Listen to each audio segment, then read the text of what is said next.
Hello everyone, I'm going to show you a new method I've invented to play video games that haven't come out yet and might not come out ever.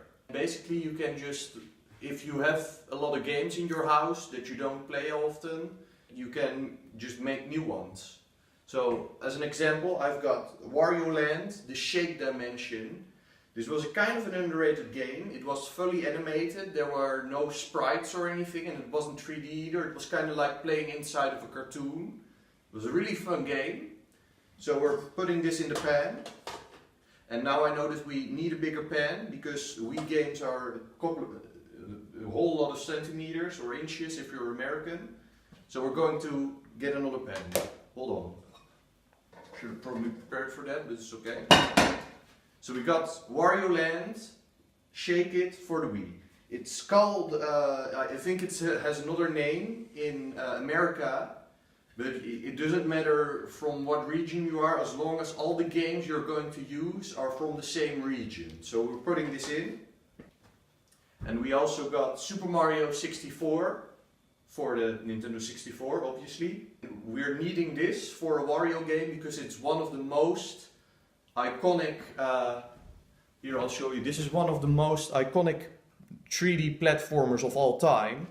So if we want a 3D platformer, we're going to need this to make it smooth, you know. So we're putting that in. And obviously, because you put a Mario game in, like a mainstream Mario title, you're going to need a couple of other Wario games to make things even. So I've got WarioWare Smooth Moves. This is actually a mini game, but it's a real good one. I've played this every year at least once since I got it. So you put that in. Then you got this one, WarioWare Touch. It's also of the same franchise as WarioWare Smooth Moves.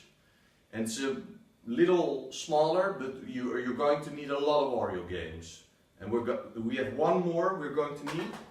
And here we got Wario Land for the Game Boy. You can use most consoles. It'll make it a bit tricky what kind of game you're going to get out of it. If you're going to use Game Boy games, I recommend using games from the original Game Boy, not from the Game Boy Color. In that way, if you use it from the Game Boy Color, you might get a distorted art style. So you might get a game like Phoenix Wright and Professor Layton. You know, it's going to mix up a little and it's going to look weird.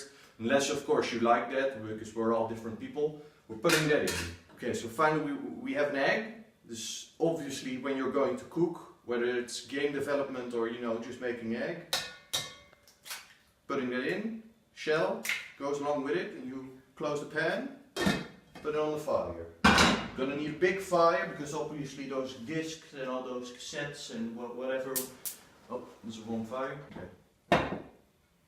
And now that we're done, we have a brand new game. It's called Wario World 2.